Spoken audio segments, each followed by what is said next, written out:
Hey everyone, welcome to Atlas Linguae. I'm your host, Luis Lopez, and this is Season 3, The Language of Culture, Online. We're very excited to open the season by talking to someone we at Studio 80 have admired for quite some time now, Maya Murillo.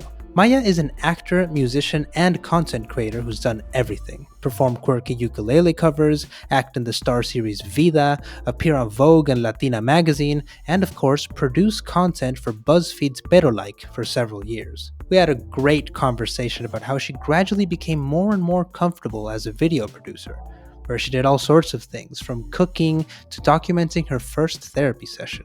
We also learn about her journey to learn Spanish in an environment where she wasn't always encouraged to do so. So here's our conversation with Maya Murillo.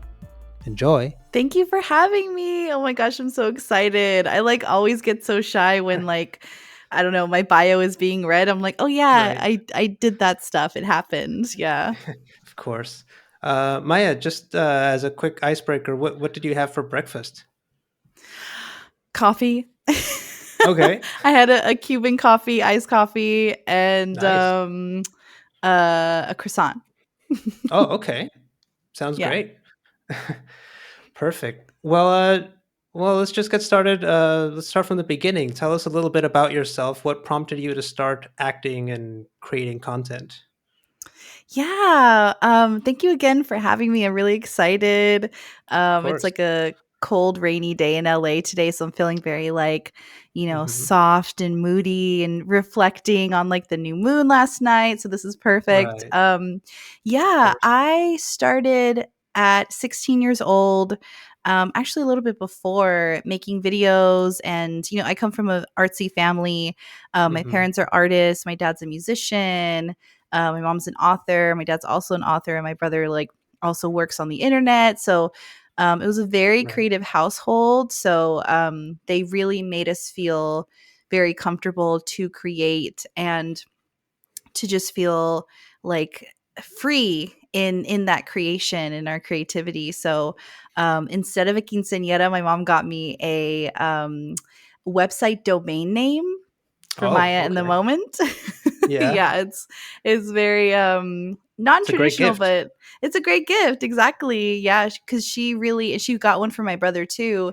They both really believed in, our vision and helped us as much as they could. They were uh like stage mom or stage parents at all. They're just more like, yeah, Mm, whatever, you go with the flow, very hipstery, right. holistic. But yeah, I started making videos then, but also started the blog Maya in the Moment, where I would Hmm. blog. Remember blogging back in the day? Well, people Oh, still yeah. blog. Yeah, Right. people Right. still blog, but I would do little things like that and just talk about my day. But it really picked up when I got my heart broken at Mhm. 19 years old, and my parents were like, "You need to give out love in order to heal your heart," which is not the Right. best way to do it, but yeah, okay, Hmm. I'll give it to them. Right. So I started doing $5 love songs, customized love songs on Oh, Fiverr.com wow. Uh-huh. back when it first started. And I also did love songs for a year on YouTube, where I did the series where I just sang a bunch of love songs. And that got some public recognition locally in Phoenix, where I'm from. So I got Mhm. booked on all of these different shows, on the morning news to sing love songs and stuff. Yeah. Eventually, somebody at one of those shows, one of the producers, remembered me for Buzzfeed, ended up working at Buzzfeed later. So it's crazy how Mhm. everything is connected. Wow. Yeah. So she remembered me, and then I was still kind of going to college at the time, but I didn't really know what I wanted to do in college, like what I wanted to study, because I always knew I wanted to do social media and make videos and do acting and art and stuff. But the world wasn't ready at the time. It was so Right. underdeveloped, and everybody was just telling us social media is going nowhere. Mm. The internet and all this stuff is temporary. I'm like, I don't If know. they only knew. If they only, well, now they're shaking their fists and Right. You were ahead of your time. yeah, yeah. I think I just really enjoyed any platform that would allow me to showcase um, art and stuff. So Right. I got reached. The person who worked at Buzzfeed, her name is Macy. She reached out to me and asked if I wanted to um, apply for the residency at Buzzfeed for Pero Like for their Right. Latino channel, Latinx channel. Yeah. And I was like, sure, yeah. And it was like a, I don't know, like a less than 10-minute conversation on the phone. And they're like, okay, yeah, Hmm. like, you got the residency, you move out to LA Oh next wow. week. And yeah, but in between that time where I was like doing the love songs, so I got to Buzzfeed to LA at 23. So in between like 19 and 23, I really focused on like making every single type of video to see what I like Right. to do, like cooking videos, sketch videos, craft videos, like everything under the sun, because I knew that I wanted to work at BuzzFeed. And so I Yeah. knew when the day would come when I would get that opportunity that I'd be like, put me in, coach. Like, I can do cooking videos, I can do this and that, So Of course. when the Yeah. day came for that, I was ready, and I ended up moving to LA and worked there for like 6 years. And I quit in 2021 of July. And now I'm here just doing my own thing. So that's a That's awesome. long-winded how I Yeah. got started. Yeah. No, but I love what you said about you wanting to like really try to do every possible kind of video that you could because because you wanted to have this job, but also because from what I understand, like you just enjoy doing all of these things, right? And I think that Yeah. you can really tell that versatility in the sort of work you eventually did at BuzzFeed, right? I love that you do interviews, but you also do like trying foods and then also cooking and then also singing and like all sorts of different content. And I love that like that versatility is very present in what you do. Yeah, it was fun back in the day. I mean, we were just kind of riding the waves of like what was trending at the time or what opportunities we got. And, there was a lot of like political videos that we would do. And I at the time did not feel like I was serious enough or strong enough or smart enough to talk about political issues, but Right. they really made us do our research and be like, you need to represent, like you need to learn how to do these videos, like work with the news teams. And like we really honed in on, yes, what were our talents and strengths, but also we pushed our own needle to increase our skill set. And I think that Mhm. helped me a lot to just like, yeah, do a bunch of different things. Yeah, it was great. Yeah. And I wanted to go back a little bit. You mentioned that your parents are artists, folk artists, right? And so I wanted to ask you, what was it like growing up in a home that had like all this art, culture, color on display? Yeah, it was fun. But also we were like a family business. So my Hmm. parents do Day of the Dead, Mexican folk art. And Right. my dad has like a Latin reggae band. So it's like Oh, reggae awesome. music, but he sings in Spanish. Oh, cool. And yeah, so we had to, my brother and I, since we were little, had to help out at different art events to sell their Hmm. art, because they would make like my dad would paint, and then or my mom would make jewelry or like little shadow boxes or like any little like cositas, like things that were just little trinkets and stuff. And so we had to help sell that stuff, Right. like me as like an 8-year-old being like, okay, that will be $8, and like like trying to figure out math and everything. And we Yeah. would like sleep under the table like to take naps and everything. So it was something that was like a family business. We worked really Yeah. hard to like help them base coat things. And like yeah, it was a lot of fun. But I think it really taught my brother and I just the importance of making your own way and carving your own path, because in like a Latino family, like you Right. say you're going to be an artist, like what does that mean? Yeah. Like our family flipped kind of, and we're like, oh, you guys are going to be out on the street. And this was like in the 90s. Like, they Hmm. just were scared, and thought that at the time you get a 9 to 5 and you stay there for Hmm. the rest of your life and then you retire.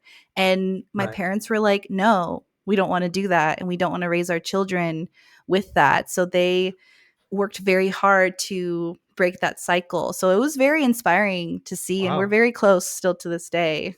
Yeah. Yeah, I love that so much that like that's a way to break these conventions, and at the same time of like forming this identity and this way of expressing while also staying very close to keeping your family ties, right?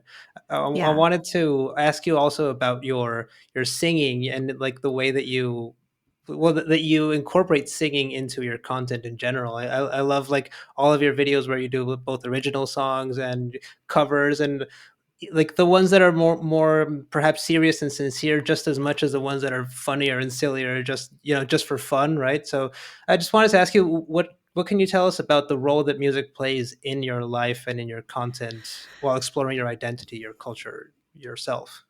It plays a huge role. I think with our culture, we're so passionate, and we really heal with music and with art. And I think that's something through listening, growing up to like listening to like Selena Quintanilla, obviously, Hmm. and like just all of the great legends of them pouring their soul into a song and hearing that pain or hearing that yearning through their voice really Right. was something for me. That, and I love Broadway also, so like Okay. any dramatic like song or performance, I'm like, oh, I want to do that. Like it just fills my soul.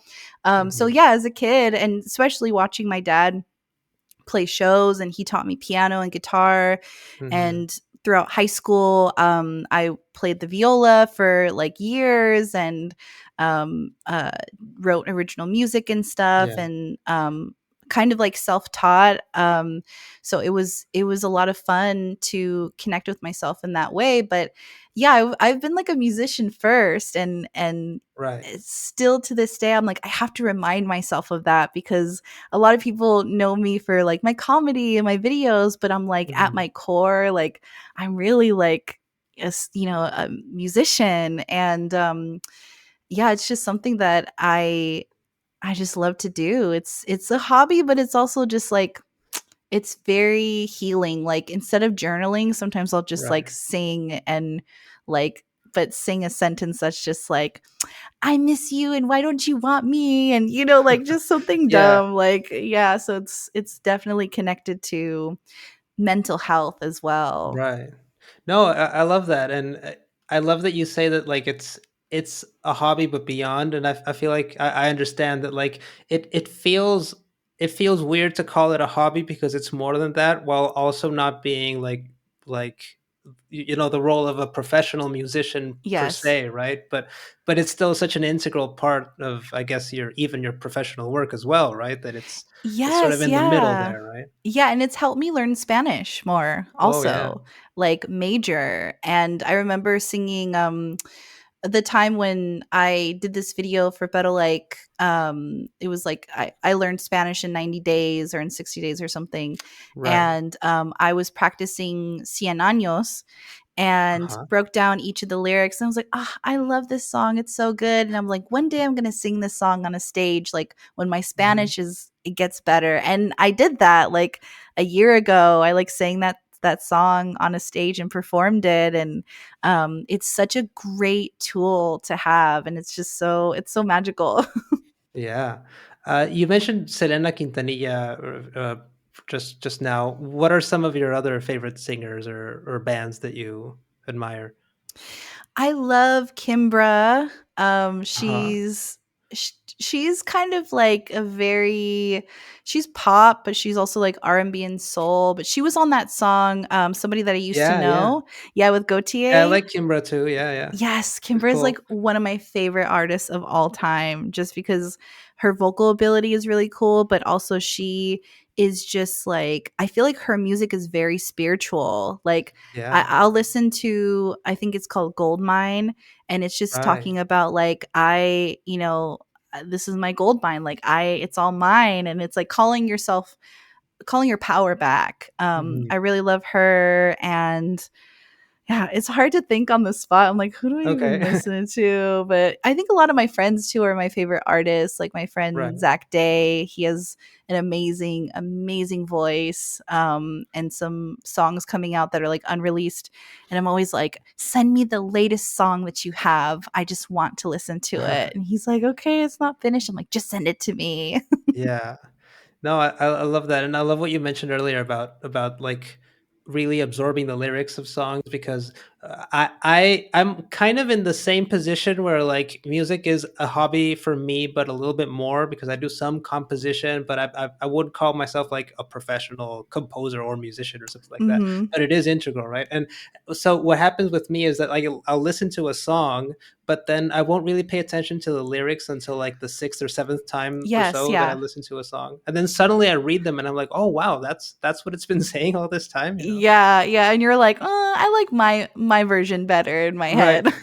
Yeah, or I was just sort of like enjoying the beat or whatever, and suddenly like, oh wow, it's about this whole thing that I had no idea. Yes, that's why I really love Kimbra because each of her songs, it's like you can listen to it once and just listen to like the background vocals, or then you can listen to it again, listen to her vocals, and then you can listen to like just the whole background and then the drums, and that there's so many Yeah. things. It's so like, I don't know, like nourishing. Like you can just chew on it for a long time. Yeah.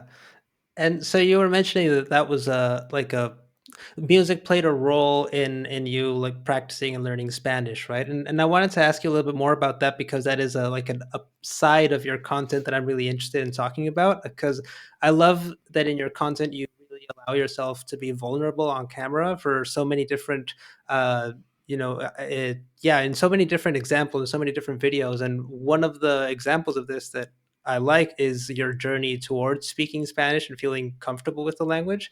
So could you tell me a little bit more about that, about like what that journey has been for you, both perhaps personally in terms of learning it and also in terms of documenting it and sharing it with your audience?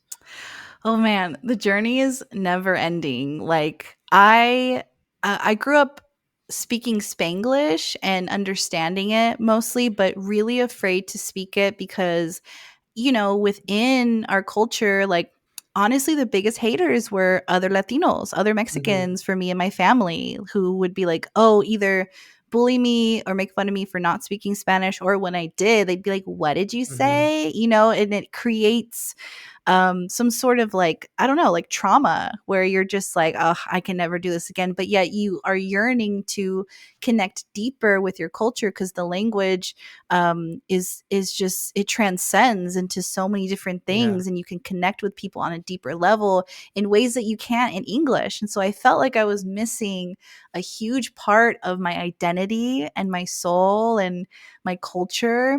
So I think I was in this searching mode of trying to find that without feeling like a victim always. Right. Because when I was at Better, like I would make those videos like in a silly way where I was like, I don't speak Spanish or I don't do this. And I got a comment that was like, we get it. Like, Hmm. that's your identity. Like, what else can you do? Like, when are you actually going to learn? And Okay. I was like, oh, all right. Like I was kind of holding off on like learning because it was a huge thing for me.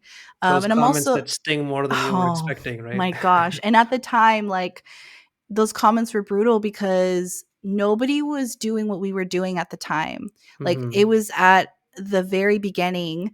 And so people, my first video there too, it was like, I think it was, I'm like forgetting the name of it, but it was like things you do like man, I can't believe I'm forgetting like my first ever video. Um it was basically about like not feeling enough in your culture.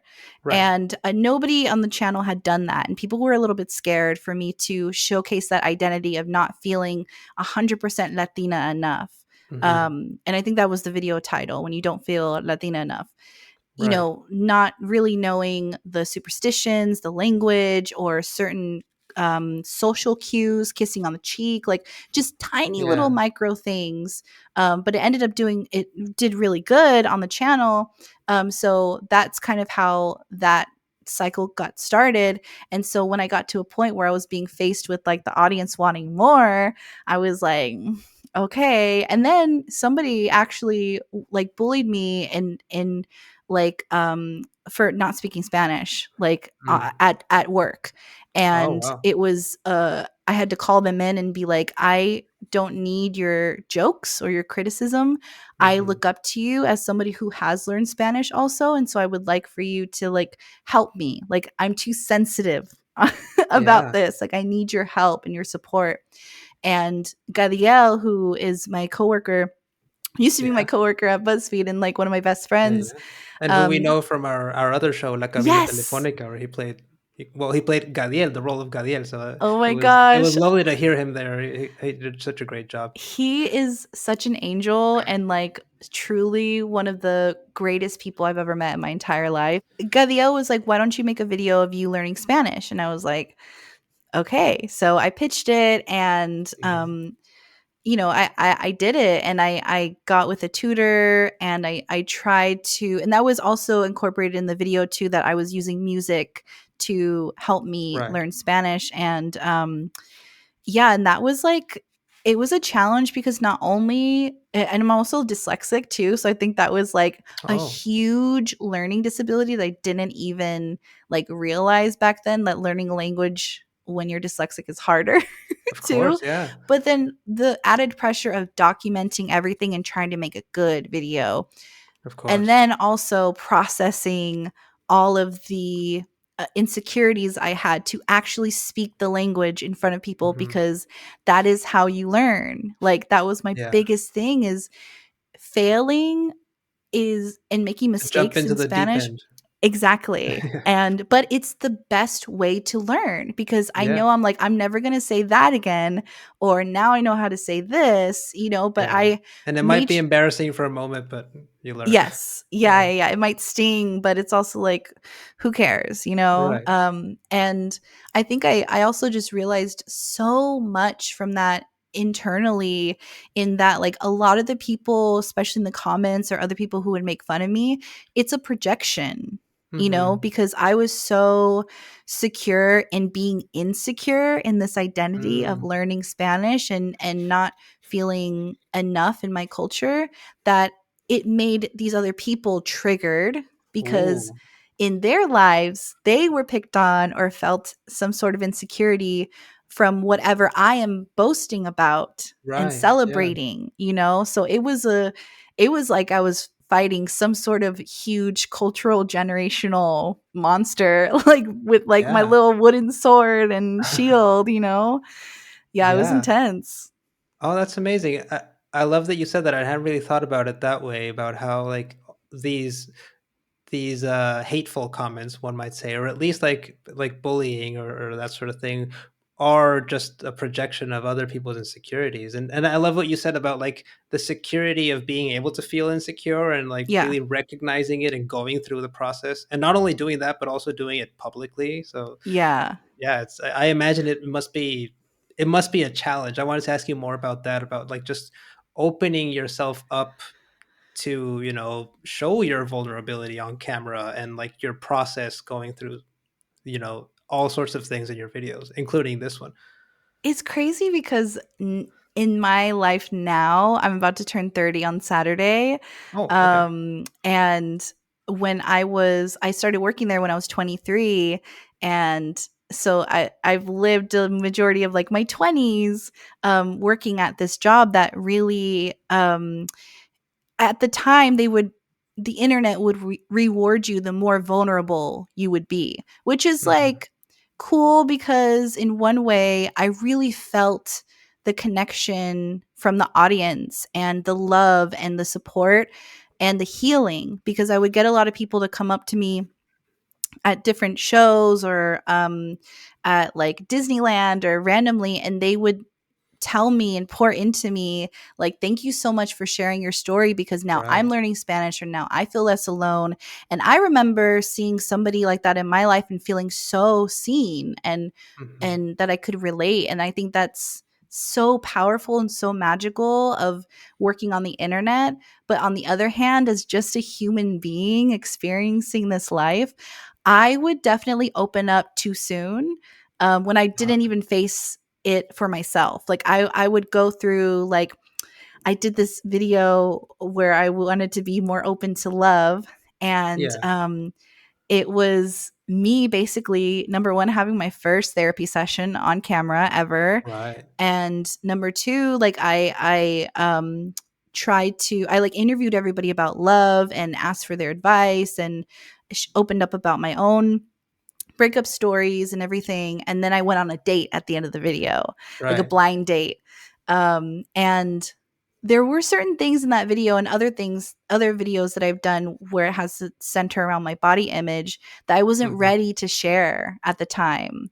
But I knew that I Okay. needed to make it. And, I was fine with that. But when I got out of working there and had my own decision and, or my own, I guess, yeah, I made my own decisions to how much I wanted to open up for my own channel on my own as an entrepreneur now. Yeah. Um, I think I went a little bit like a hermit crab, where I Okay. was just like, I don't want to share as much Right. anymore because I want to like I need to heal myself, or I need to not heal through these videos. I think I started to become more I focused more on what I wanted to share when I was ready versus outsourcing validation. Because a lot of Right. the Right. times with being vulnerable and open, like as much as we want to say, like, we're doing it for the greater good, you're benefiting off of it in some way, right? You got to be Right. real. Like,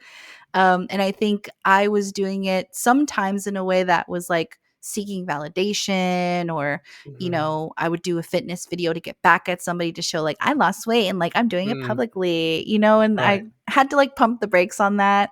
But now Right. I'm at a space where I'm like, okay, like I can be more open about things when I want to on my time, on my schedule. But yeah, I don't regret anything. It's just like Mhm. you learn. And when you're young and in your 20s, you're like, sure, I'll share everything. Right. So yeah, not you don't regret it, but you perhaps wouldn't do it again currently. I think I would be a little more not cautious, but I don't know. I would be like, why do you want to do this? For what reason? But I Right. love those videos. Like, so Yeah. a video just popped up today that was like BuzzFeed wanted to try to make us do like a reality TV show. So it was like, what it's really like to work at BuzzFeed. Mm. And it was like, and it's really cute, but it was like me laying on the bed talking about my breakup. And I'm like, Oh, yeah. I'm like, pass Maya, I love you, but just quiet for a second. Yeah.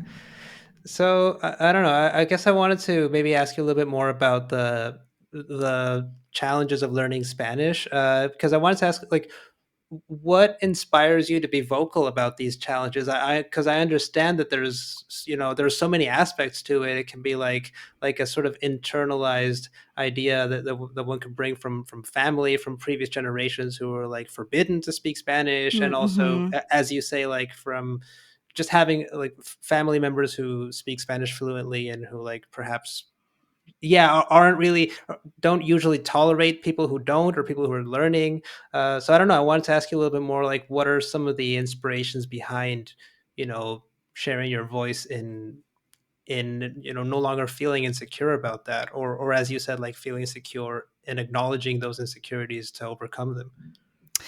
My biggest inspiration for learning Spanish back then was to have a conversation with my grandma, with my nanny, Right. because it was just I would hear her on the phone a lot talking with her homegirls, and they just Yeah. sounded so cool. And I want to be able to like chismeando while like the other kids are playing, or like my cousins are playing and nobody knows what we're talking about, or have like our own secret language.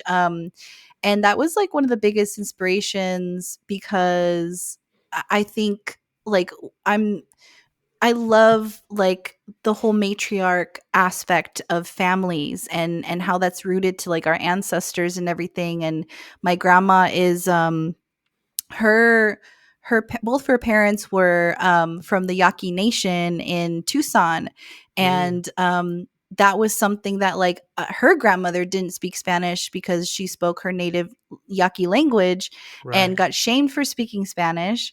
And the Mexicans at the time speaking, natives at the time back then speaking Spanish was like, or just speaking their native tongue in general was like a no. And then Right. on the other hand, like my mom's parents would speak Spanish, but would not teach them because they wanted to have their own language. And Right. I think with my grandmother, with my mom's mom, there was a level of like internalized self hate, or just wanting to assimilate Hmm. with American culture, because we were, back then they were like the only Mexicans in a white neighborhood. Right. And so there were a lot of different like threads and just like things that were surrounding Spanish in general with my family. So I was just kind of like, how can I collect all these things and somehow heal through my own experience? Yeah. And so that was like another big inspiration, was to reclaim that for myself, in my own time, and not being pressured or feeling like I'm being bullied into it. But Yeah. yeah, I mean, now I can speak Spanish with my grandma, and it's fun. And she's also like, she speaks a lot of Spanglish too. And yeah, I think it's like just trying to reclaim that whole like Americanized perspective of, because I'm like third or fourth generation Mexican Right. American, so my family's pretty much assimilated, but we're also Mexican American, Right. Yeah. like Mexican American, like Chicano, like Yeah. Yeah. Yeah. 100%. So And it's there's such obviously a a, lot of pride in that as well. yes, it's like a subculture, and it's so weird when people would call me out for being like a pocha back in the day, Mm. when I'm like, I come home and everybody has like an accent, that like a Chicano accent, and everybody Hmm. like uses Spanish in their words. Not every single word is Spanish, but like we weren't just American. So I think Right. that Of was course. also a thing that I wanted to bring into my journey to learn Spanish as well, and my identity to reclaim, because I'm like, I'm not going to let anyone define me because of whatever, because it all stems back to like colonization too. So I'm like, Yeah. what are we really fighting about, you guys? Yeah, exactly. And since you mentioned it right now, the word bocha, what's the origin behind the what would it be like a nickname or the term bocha concha? It's like a derogatory. Pocha is very derogatory. There's Yeah. a lot of people when because somebody did call me a pocha, um, in a derogatory way, and at first I was like, ouch. And then Curly, who I worked with at Better, like who's also one of my best friends, he Hmm. was like describing and labeling all of the like all of our team members, like, oh, we have such a perfect team. Like we have the Dominicans, we have a Salvi, we have a Colombian, and our pocha concha. And I was Mm. like, oh, because I love conchas. I love pan dulce. Yeah. Like, it's my thing. Yeah. Yeah. So I was like, pocha concha. It's another thing to reclaim that word for myself. Right.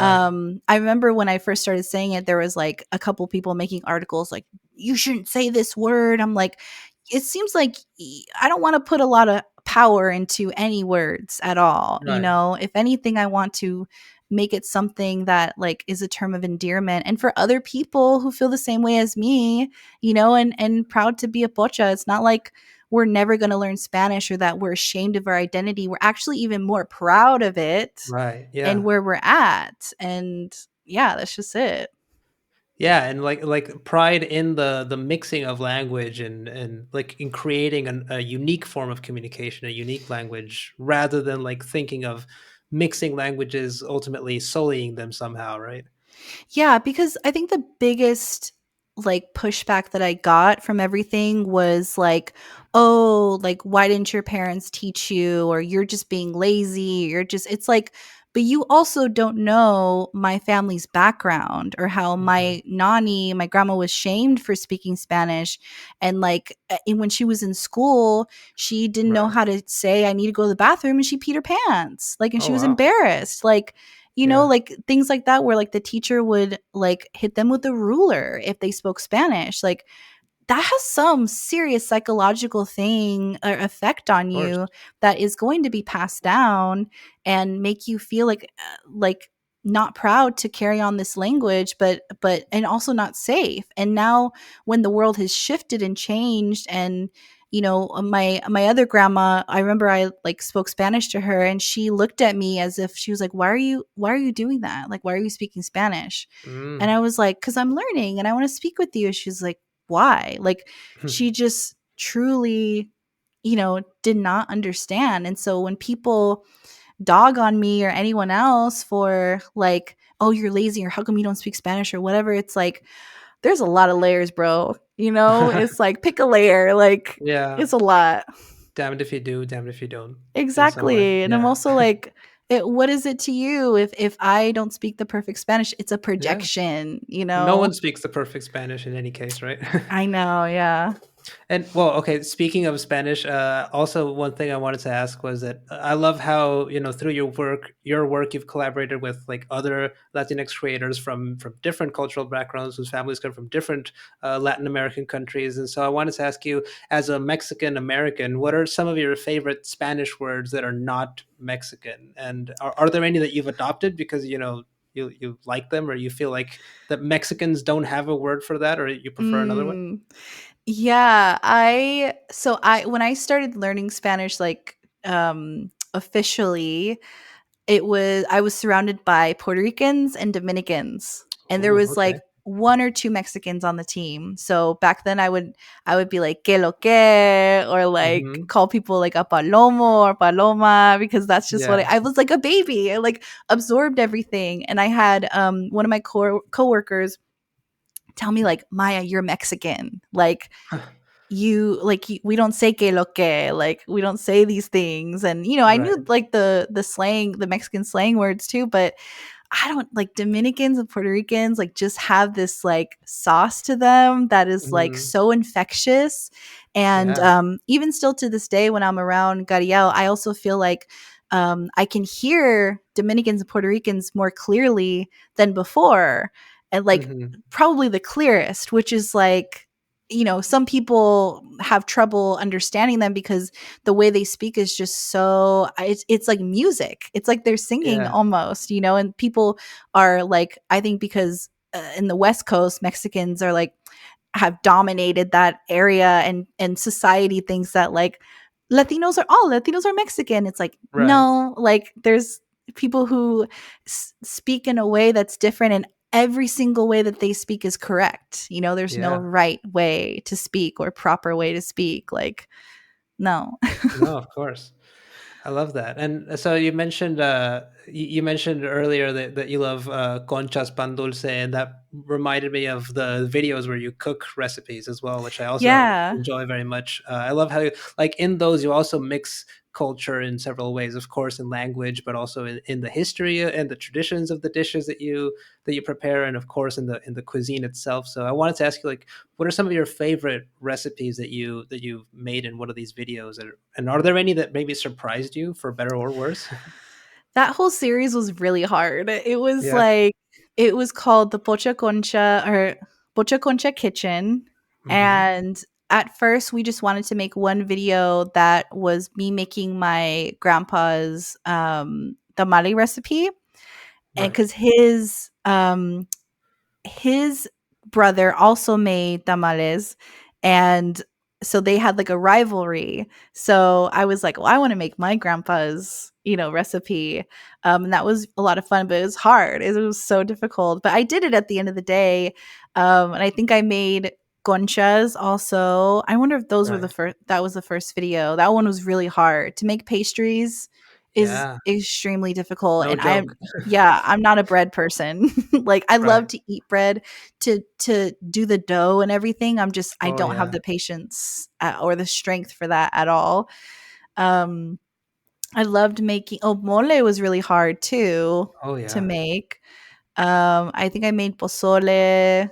That was kind of, I Right. think it was easy. I don't remember. It was all a blur, but it was hard because the whole concept of like the series was that I got this recipe completely in Spanish, and as I'm still learning Spanish, I make these traditional cuisines from my culture or other cultures. So that was like the Right. whole like thing of it. But yeah, it was hard to like not only be in it, but then like to actually make the thing as well. Like if it was just me making it, then it would be different, but it was okay. It was cool. Yeah. So just one final question before going into a really quick rapid fire series at the end. Anything that you'd like to share just about the kind of work that you're currently doing, or that you're, your future projects?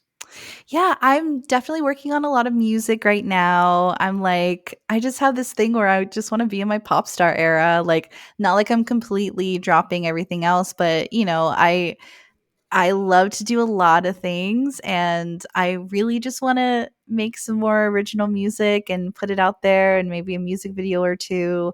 But yeah, I'm still doing my thing on my socials, on my TikTok and Instagram and Twitter at Maya in the Moment, MAYA, where I'm just kind of doing my thing. It's kind of it's the beginning of the years for me, so it's a little like a slow season with Right. projects, but I think right now I'm really working on completing this Maya and the Moment series, where it's like a Oh, sketch okay. series. I did the first episode last year, but I'm producing it and funding it myself, so I'm like, I can't be dishing out like Yeah, a yeah, lot yeah. of money for these episodes, but that's something I really want to do, is doing more long form content in addition to music and stuff. I want to do it all. Love it. Yeah. Okay, so just a very quick round here of questions. There are just three questions. The first one is, if you like overnight had the ability to play a musical instrument that you currently can't play, what would it be? Wow. I think I would love to play like the stand up bass. Oh, yeah, yeah. Yeah, that seems like a lot. Or the cello. I Hmm. played the viola, which was really fun, but there's something about the cello and like the stand up bass that's just like, it's just so like full and heavy and just like, I don't know. So appealing, right? Yeah, and it looks cool. I feel like you It look looks cool. cool. Yeah. Yeah, it's one of those instruments that makes you look cool Yeah, just by like, standing next you to it. play the cello, you're like, "Wow, you're probably really smart, huh?" Yeah, exactly. And also like smart, but also like cool as well, right? Yeah, and, like, mysterious and Exactly. serious. Yeah, it's really cool. Love it. No wonder Wednesday made it so popular. Exactly. Like I was That was such a perfect, like, scene because she was yeah, just, like, going into it. Yeah, it was good. I loved it. And on a related note, if you had an intro song or piece of music that played every time you walked into a room, what would it be? Miracles Happen Oh, yeah. by, Myra. Her name is Myra. It's in The Princess Diaries. It's like, Right. "Miracles Oh, yeah, I happen remember that once one. in a while." Yeah, I would love that. Love it. Would you rather be trapped in a romantic comedy with your enemies or in a horror movie with your friends? Romantic comedy, 100%. Yeah, Because I feel like at the end of the movie, we would all be in love again and be happy and right. friends, versus a horror film. It's like something dramatic is going to happen where it's going to end and we're all either going to be dead or not friends anymore because somebody Yeah, in the group was like a murderer or something. yeah. No, But like, what if your enemies happen to be like actually your soulmate? You know, yeah. Enemies to lovers in the end. Love it. Chef's kiss. Yeah, no, I 100% agree with that one. Great. Well, that's it. Thank you so much, Maya, for your time and for, sharing all of this with us. We really appreciate it. Yeah, thank you so much for having me. I had fun. I love talking about all these things. And it's kind of cool because I feel like I was like reflecting on like my 20s in a way because I'm like gonna Right. be 30 in a couple days. Yeah. Awesome. Well, thank you so much. Thank you. It was such a pleasure to talk to Maya, and we're very grateful that she was willing to be so open with us. You can follow Maya on Instagram, Twitter, YouTube, and TikTok at Maya in the Moment. She's also recently been working on acting projects, which she's really excited to share once they're ready, so stay tuned for those as well. Remember, you can follow us on Instagram and Twitter at Ochenta Podcasts and on TikTok at Studio Ochenta. You can also watch this season's interviews and more of our shows on our YouTube channel at Ochenta Podcasts. Thanks for listening, and see you in 2 weeks.